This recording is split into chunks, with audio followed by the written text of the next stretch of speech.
por los 1001 detalles. Eres lo mejor que me pasó en la vida. Eres lo mejor que me pasó en la vida. Radio Misionera Cosme y Damián.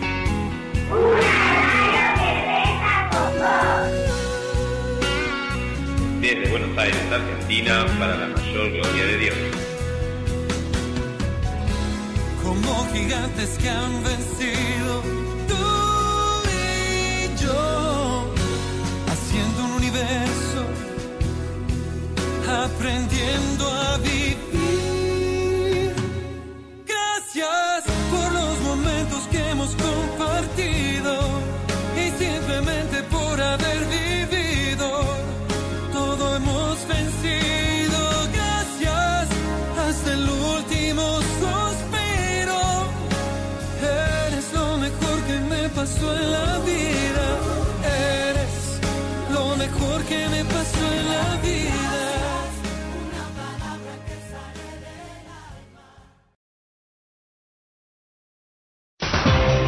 La radio que tú quieres. La radio que tú buscas. Tu radio.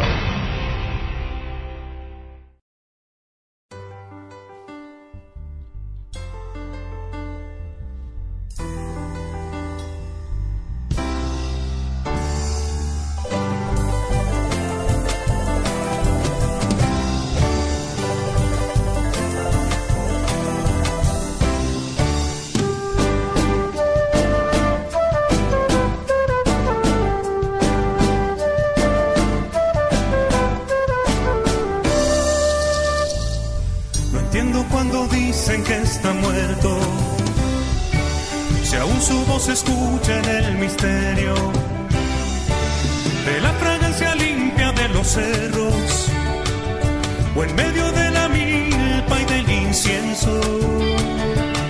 Supongo que no debo preguntarme por qué si ha fallecido no lo entierran, por qué sigue gritándome al oído, por qué me vuelve duros los caminos. Ese amor le desgarraron sus vestidos y lo elevaron a las cumbres de suplicio. Es como si la tierra le arrebatara la vida para verlo en el futuro renacer.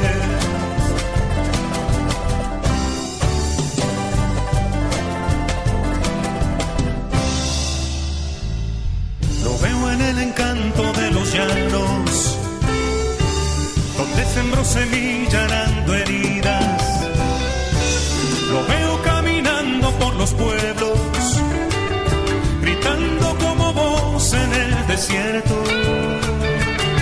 Lo veo acariciando a los desvelos, desvelos que alimentan su cerebro. De sol a sol mirar hacia los cielos. Lo siento como ruego en el silencio. Le escucho por más que quieran taparme los oídos. Siento su vida derramada por los siglos. Demuestra su sotana que la noche entre más negra avisa que vendrá el amanecer.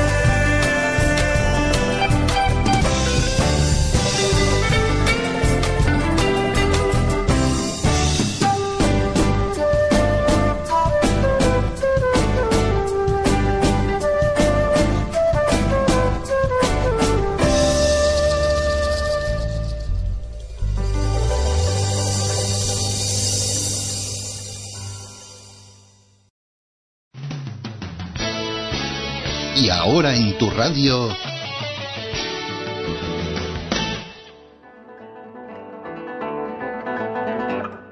Profetas de hoy.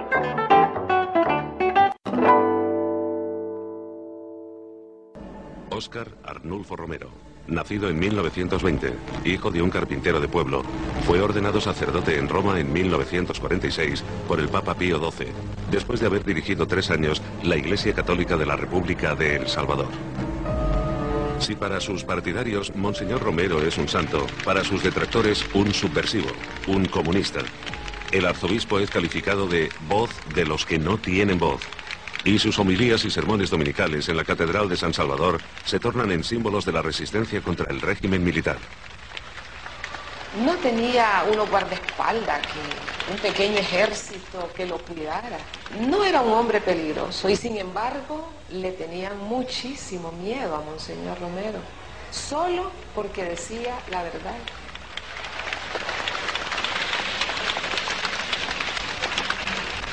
Por eso él llegó a ser, y es todavía, creo yo, el hombre más amado en El Salvador y el hombre más odiado al mismo tiempo. En cada homilía, los domingos, Monseñor Romero destinaba un momento muy especial para hablar de la vida política y social del país y para plantear las denuncias de las graves violaciones sucedidas en El Salvador. Monseñor era un hombre tímido. Si estaba en una reunión informal, él casi no hablaba o casi no intervenía. Pero cuando llegaba al púlpito a decir su homilía, él se transformaba y era otro. Tenga en cuenta que El Salvador no puede producir más, pero déjenos tranquilos a nosotros, no nos molesten. Ustedes son violentos, ustedes son terroristas. Esto no es justicia. La Iglesia también señala esas diferencias, pero dice que la causa principal de estos problemas es la injusticia social. Y la Iglesia no promueve violencia ni odio, sino que predica paz, pero les dice la paz que podría haber, que se ha perdido, no puede venir si no hay justicia. You could walk down the village streets in Nicaragua. Por doquier en Nicaragua, Honduras, El Salvador y Guatemala, usted podía ir por las calles de los pueblos y escuchar por radio los sermones de Monseñor Romero. La gente no perdía ni una de sus palabras. Monseñor Romero ejercía una enorme influencia en toda Centroamérica, y no solo en el propio El Salvador. Si ven que se reparta.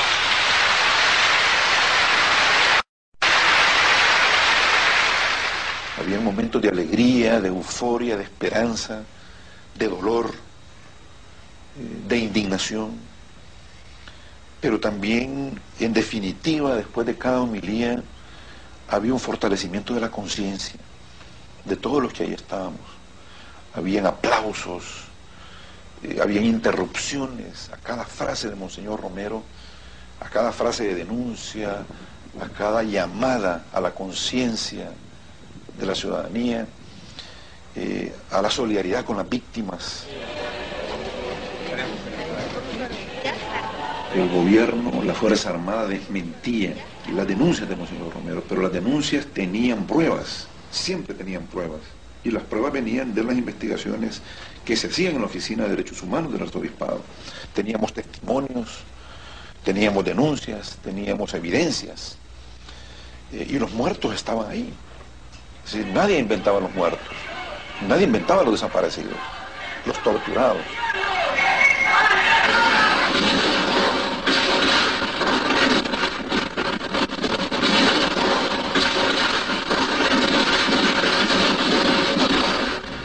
Enero de 1980, epílogo sangriento de una manifestación sindicalista con 2 docenas de muertos en la escalinata de la Catedral de San Salvador. Una más de las masacres del ejército en el poder, en su fanático empeño por aplastar todo conato de oposición.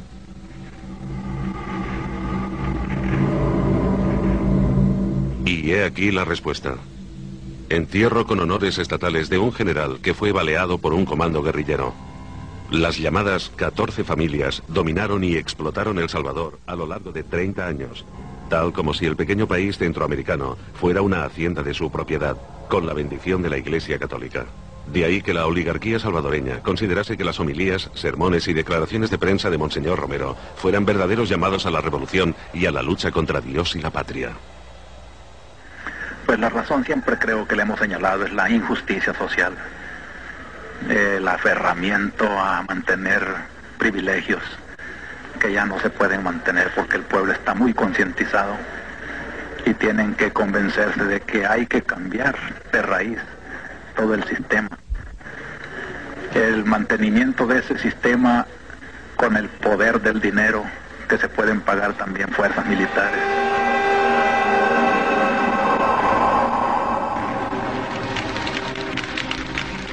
Apenas 3 años antes de su nombramiento como nuevo arzobispo de El Salvador, el sexagenario Monseñor había estado considerado como partidario y amigo del orden establecido, además de vehemente crítico de la teología de la liberación y del mensaje político del Evangelio.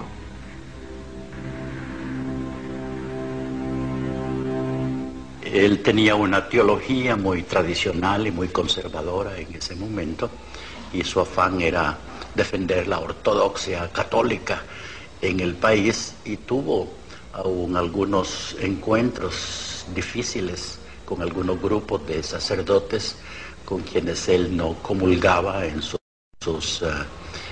ideas. Para el pueblo era un obispo poco conocido, pero para la gente de la oligarquía, que son los que están moviendo más los hilos de la política en El Salvador, lo recibieron con mucha alegría, el nombramiento de un obispo que consideraban conservador y que consideraban que no les iba a ocasionar problemas ni contradicciones, ni que se iba a oponer pues a la política que en ese momento estábamos bajo un régimen militar en El Salvador. La Iglesia jerárquica en América Latina siempre ha sido concebida como un poder que trabaja con el poder civil, con el poder militar y con el poder económico. En toda América Latina, según la tradición española que nos dejaron los españoles, el poder de la espada del cielo tiene que ir conjunto con el poder de la espada de la tierra, y nunca jamás en contra. En la década de los 70 del pasado siglo, y junto a Monseñor Romero, el jesuita Rutilio Grande era glorificado por su parroquia de Aguijares como si fuera un santo.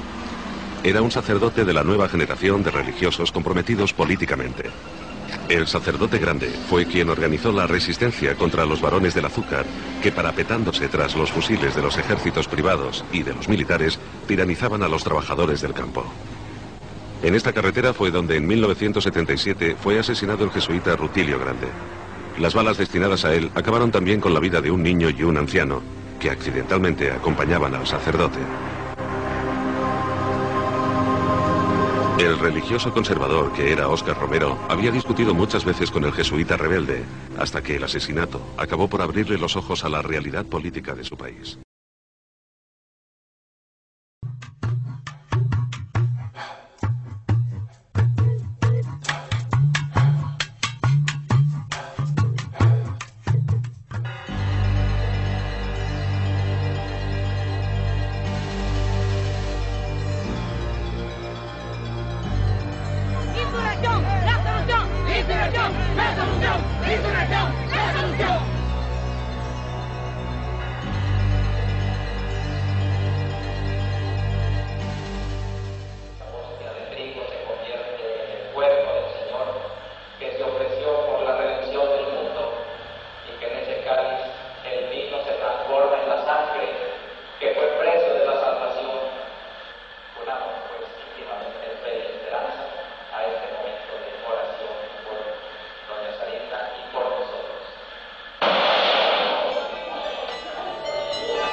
Ese día fue una tragedia, algo indecible, una cosa que parecía como que hubiera sido una película.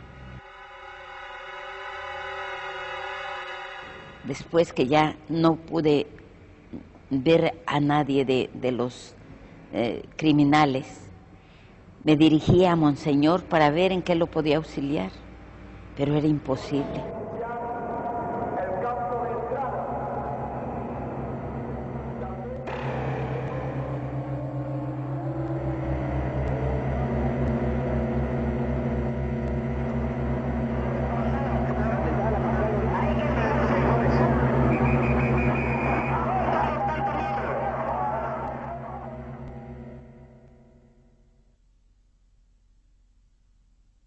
En nombre del Padre, el Hijo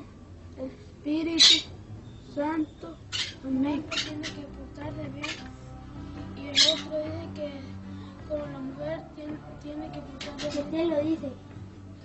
En paz. En paz. En la iglesia él veía cómo hacía el sacerdote con, no sé cómo le llaman el asunto, que reparten agua bendita.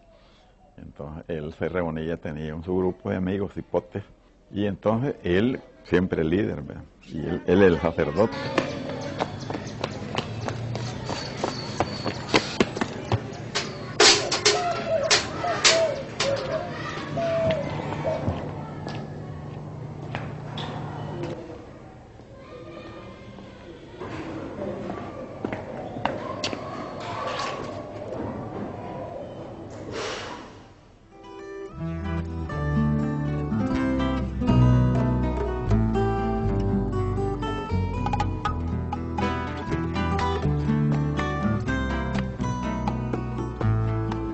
Violencia institucionalizada que está provocando la cólera del pueblo.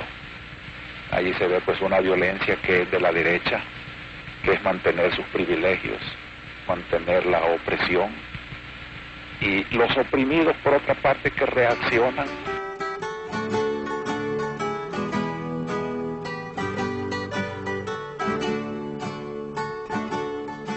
Él se dedicaba mucho a la gente.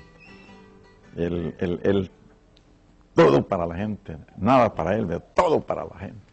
Y sobre todo pues con la gente más humilde. Él se entregaba de lleno. Con este pueblo no cuesta ser buen pastor. ¿Por qué se acercó? Porque le daba gusto estar con la gente. Ahora, ¿por qué? ¿Gusto qué quiere decir? Bueno, porque platicaban, porque él vio en la gente un pueblo bueno, que sufría grandemente de una manera totalmente injusta, abandonado y oprimido. Y Monseñor era tan humilde que a él le gustaba preguntarles a las personas, a las más sencillas, a los campesinos, a las personas humildes, porque decía, allí está Dios. Nada hay tan importante para la Iglesia como la vida humana, como la persona humana, sobre todo la persona de los pobres y oprimidos, que además de ser seres humanos son también seres divinos. Organizaba a los niños con doctrinas y paseos y juegos, a los jóvenes con deportes de fútbol, de basquetbol, y a los mayores ya con charlas, instrucciones, enseñándoles a leer. La tierra tiene mucho de Dios y por eso gime cuando los injustos la acaparan y no dejan tierra para los demás. Monseñor también escuchó a mucha gente campesina. Me recuerdo cuando vino aquí a las Araditas, aquí en el cantón El Matasano, donde dio una amplia homilía debajo de un palo de Cunacaste, y donde dijo, porque mucha gente lo llamaba pastor, nos dice Monseñor Romero, miren, yo no soy todavía pastor, el pastor son ustedes porque ustedes son los que me están guiando. La paz sea con vosotros.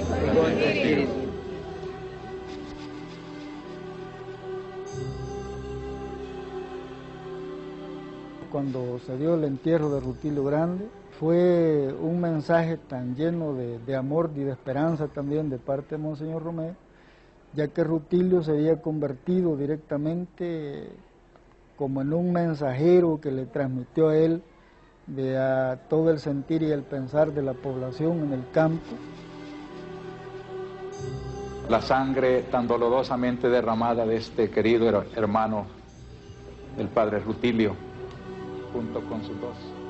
La muerte de Rutilio Grande le hizo pensar mucho y le hizo cambiarlo. En ese momento él estaba totalmente sobrepasado, ¿verdad? ¿Qué hacer con un sacerdote asesinado?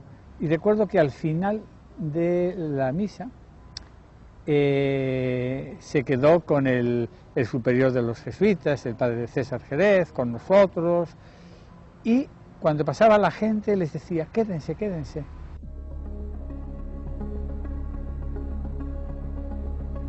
Hay muchos cuadros donde visitó incluso hasta el basurero en Nejapa, de ahí de La Popa, visitó las comunidades marginales de Ciudad Delgado, de orilla de la Línea, todo eso, Soyapango.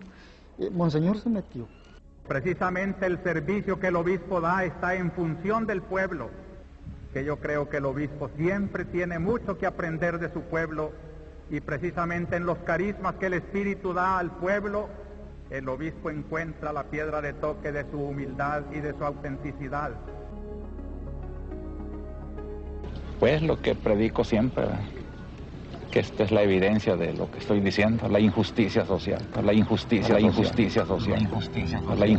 social. Por esta tierra del hambre, yo vi pasar a un viajero, humilde, manso y sincero, valientemente profeta, que se enfrentó a los tiranos para acusarles el crimen de asesinar a su hermano, para defender a los ricos. Tenía una palabra de consuelo, de amor, de esperanza, de fe. Eso era para todos y de acuerdo a las circunstancias, porque allí a él recurrían políticos, capitalistas que le habían secuestrado a alguno de su familia, recurría a todo mundo, pero él, con quien se sentía más identificado, se veía la felicidad que le daba estar compartiendo con los más humildes. Que este servicio a la palabra que yo trato de hacer, me lo comprenden los humildes, los sencillos de corazón, cuando en cambio se torna diatriba, se torna ofensa y suscita, desata calumnias para todos aquellos que se creen autosuficientes, soberbios, encastillados en su propio modo de pensar.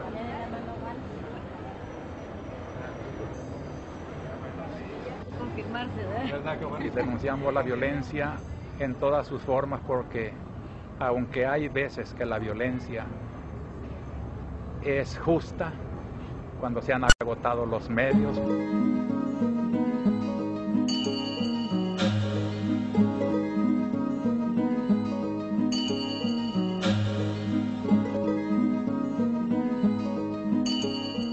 Y también a ustedes, queridos obreros, la Iglesia los mira con cariño y defiende sus legítimas aspiraciones.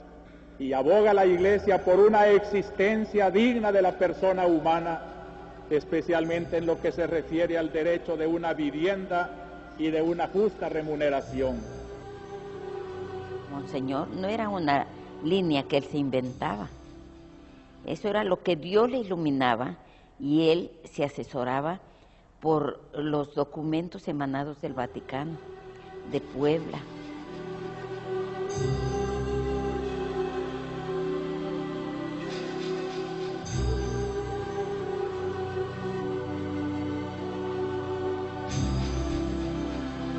A mí me habían llegado llamadas telefónicas amenazándome de muerte, ordenándome que debo cambiar de modo de predicar, que debo de condenar al comunismo, que debo de elogiar a los muertos de los cuerpos de seguridad, y que si no sigo esa línea, que me van a eliminar.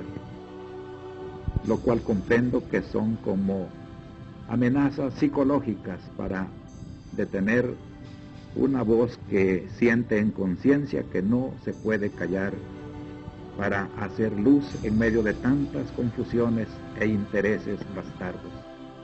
Él estaba muy cerca del pueblo y sobre todo de los más necesitados, y veía las necesidades.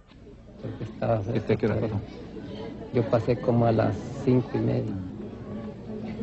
Y de ahí lo recogieron para peinar.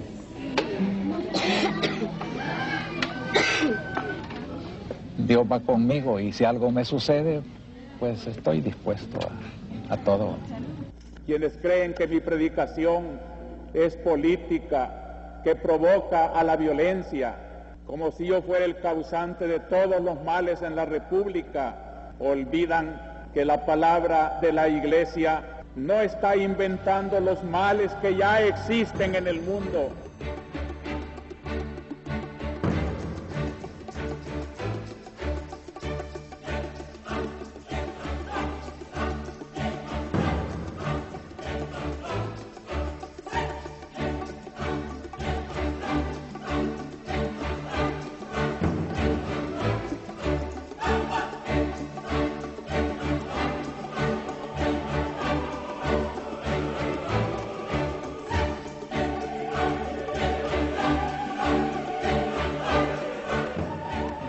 voz de aliento, una voz de esperanza que ayudara pues a convencer quizás a la parte del sistema, digo a los gobernantes de este país a tomar en cuenta pues el clamor de la gente. Y por otro lado, Monseñor, que venía a esta arquidiócesis sin conocer mucho así a la gente, con ciertas dudas, porque entonces ya decían que si esto era revolucionario, todo eso, ¿verdad? Empezó a ver que la gente era gente buena y sufriente y simplemente les amó. El país vive momentos muy críticos y violentos. Nosotros nos sentimos alarmados al ver que las matanzas, persecuciones, desapariciones y violaciones de derechos humanos en general no se ha logrado detener, sino por el contrario continuar en rápido aumento, en especial en las últimas semanas. Y por eso suplicamos, pues, queremos en nombre de Cristo que cese esta represión y que se garantice la seguridad de nuestros campesinos.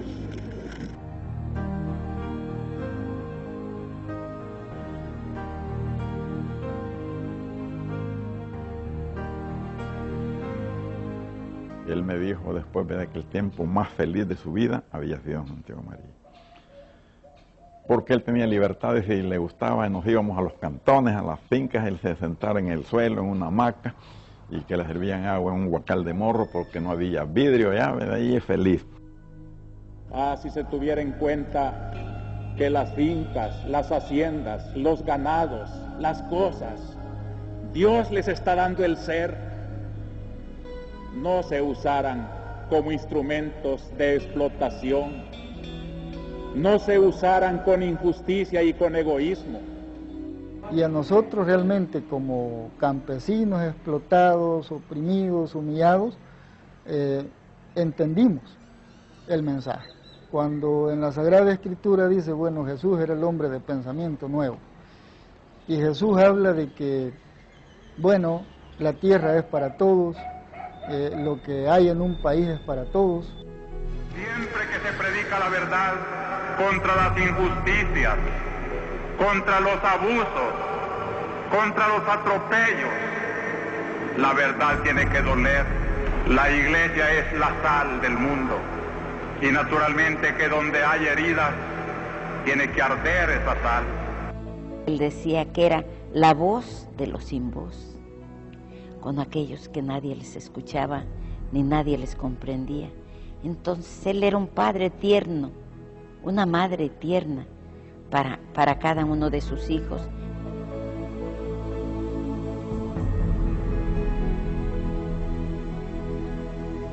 Yo creo que fue de los hombres que más sufrió y me pregunto, ¿cómo pudo aguantar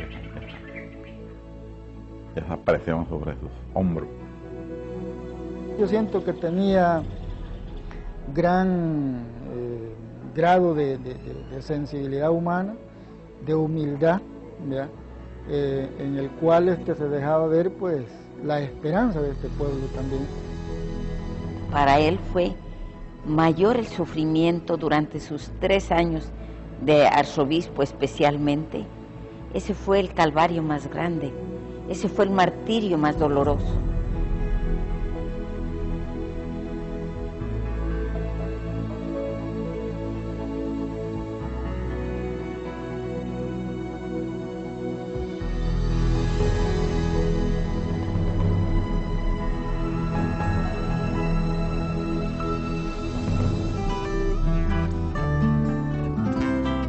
¡Viva Monseñor Romero!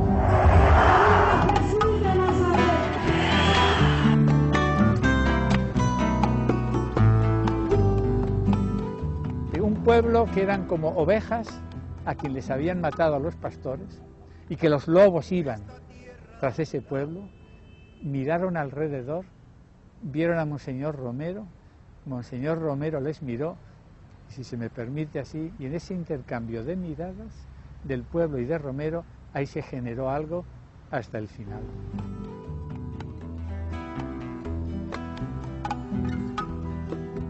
Es que profetas no es la generalidad, no es el 100%. Dios saca de su pueblo a alguien que quiere que cumpla con esa misión.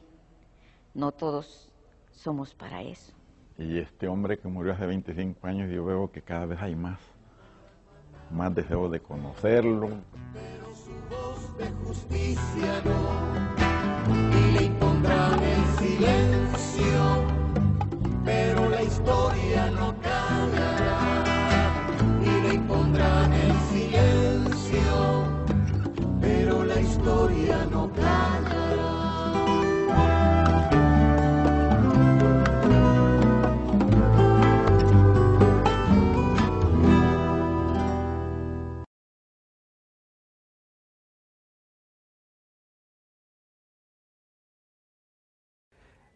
Precisamente ese día de su muerte, el 24 de marzo de 1980, tuvimos una reunión de estas, pasé a recogerle por la mañana, fuimos hasta la playa. Una anécdota un poco interesante es que nos habían dado la tarjeta para poder usar la casa, pero el guardián de la casa no estaba y no teníamos llaves para entrar. Entonces tuvimos que escalar la barda que separaba el jardín de la casa de la playa y ya pudimos disfrutar del jardín, no de la casa porque estaba cerrada. Hasta la tarde llegó el guardián.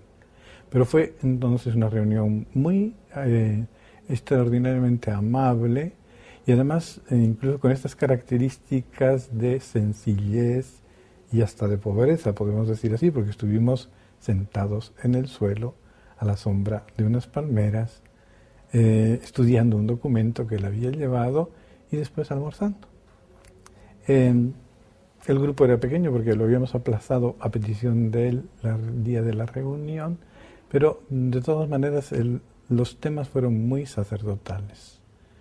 Hubo un ambiente de fraternidad muy agradable, de espiritualidad, y yo pienso que el Señor permitió que ese fuese una preparación para el momento culminante de su muerte. Regresamos como a las 3:30, él nos advirtió que tenía una misa esa tarde y que convenía regresar temprano. Estuvimos platicando en el carro también de los asuntos que habíamos tratado en la convivencia y le dejé en el hospitalito. Al poco tiempo, entonces me llamaron por teléfono avisándome que había sido asesinado y fui a la policlínica para administrar de los santos óleos, pero ya le habían dado donación de enfermos.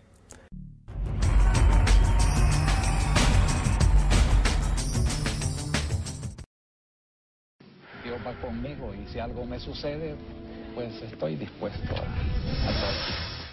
El Papa Francisco decretó el martes que el arzobispo del San Salvador, Óscar Arnulfo Romero, sea declarado mártir, lo cual allana enormemente el camino hacia la beatificación. Eso sí, está por definirse la fecha de dicha beatificación oficial de Romero en un acto litúrgico que realizarán en el país, en la que los acompañaría un enviado del Papa. Romero, llamado también la voz de los sin voz, lo asesinaron el 24 de marzo de 1980 con un disparo al corazón cuando ofrecía misa, un día después de pedir a los militares que cesara la represión. Sin embargo, los responsables del crimen no serán castigados debido a una amnistía promulgada por el gobierno horas antes de ser divulgado el informe de la comisión en 1993. Romero, como muchos sacerdotes, recibió decenas de amenazas de muerte de sectores ultraderechistas que decían a sus seguidores: haga patria y mate a un cura. Ahora, 35 años después de su muerte, en tiempo de campaña electoral y cuando se conoció que estaba a punto de ser beatificado, dirigentes derechistas del partido Arena han calificado a Romero como un líder histórico.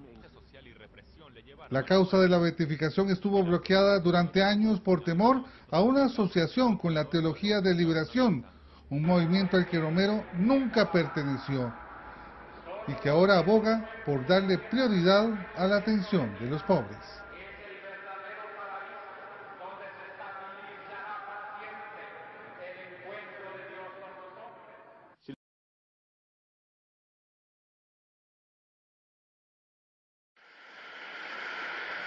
Yo quisiera hacer un llamamiento de manera especial a los hombres del ejército y en concreto a las bases de la Guardia Nacional, de la policía, de los cuarteles. Hermanos, son de nuestro mismo pueblo, matan a sus mismos hermanos campesinos.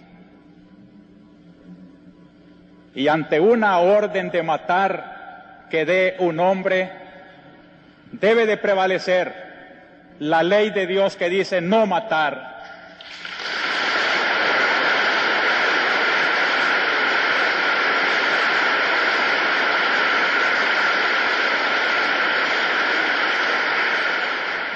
Ningún soldado está obligado a obedecer una orden contra la ley de Dios.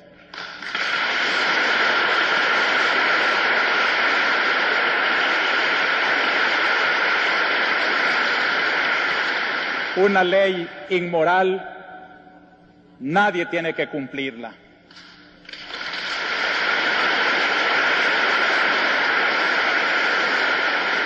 Ya es tiempo de que recuperen su conciencia y que obedezcan antes a su conciencia que a la orden del pecado.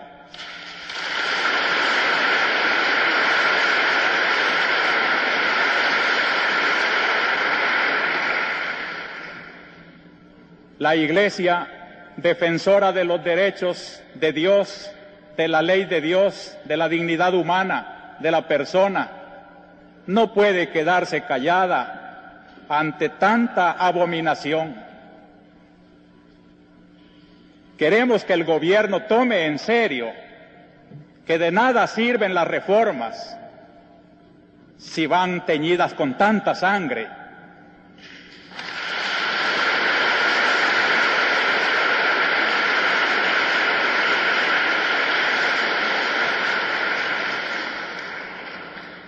En nombre de Dios, pues, y en nombre de este sufrido pueblo, cuyos lamentos suben hasta el cielo cada día más tumultuosos, les suplico, les ruego, les ordeno, en nombre de Dios, cese la represión.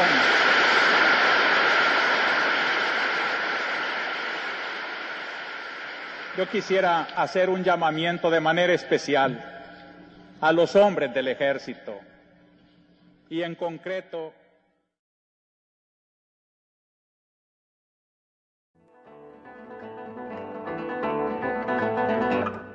Profetas de hoy.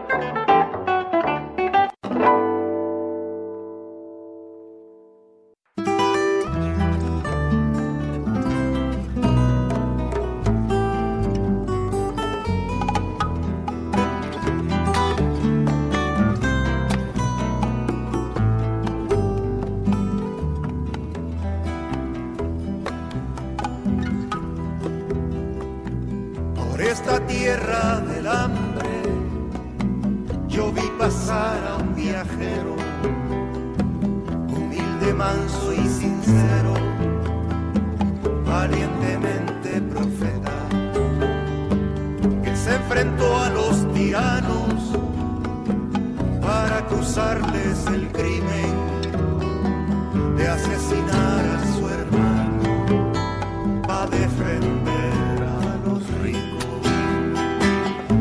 Matar al profeta, pero su voz de justicia no, y le impondrán el silencio, pero la historia no callará, y le impondrán el silencio, pero la historia no callará.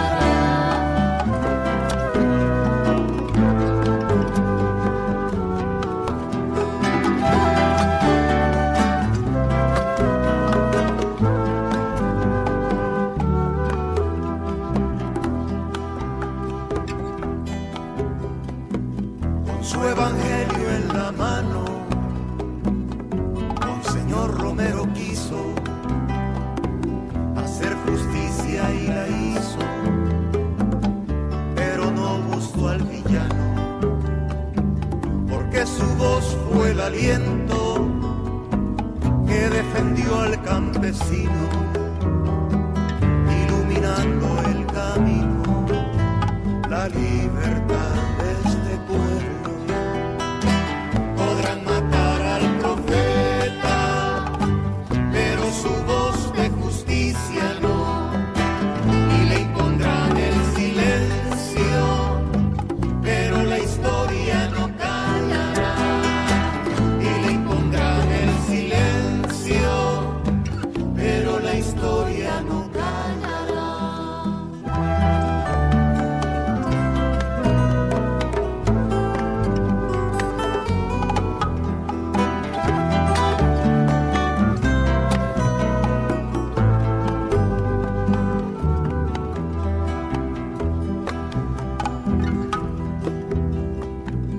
Su pecado fue querer que los obreros comieran, que un Padre Nuestro tuviera para rezarlo comiendo.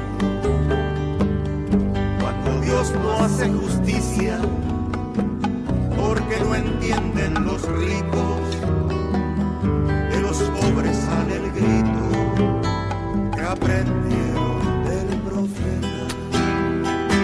Podrán matar al profeta, pero su voz de justicia no, y le impondrán el silencio, pero la historia no callará, y le impondrán el silencio, pero la historia no callará.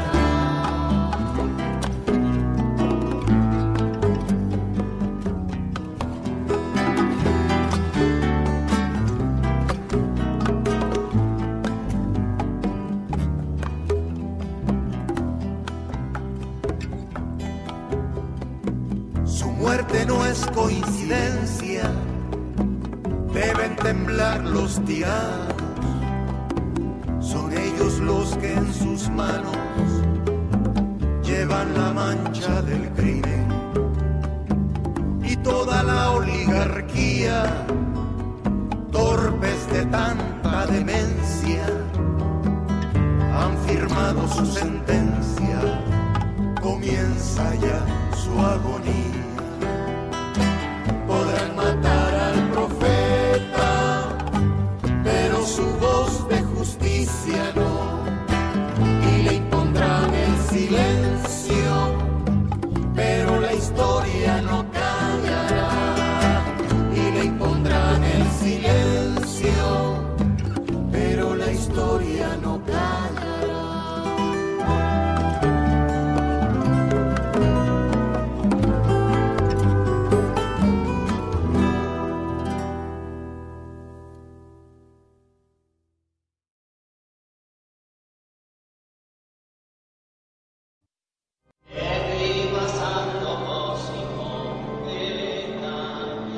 Radio Misionera Cosme y Damián. Una radio que reza con vos. Desde Buenos Aires, Argentina, para la mayor gloria de Dios.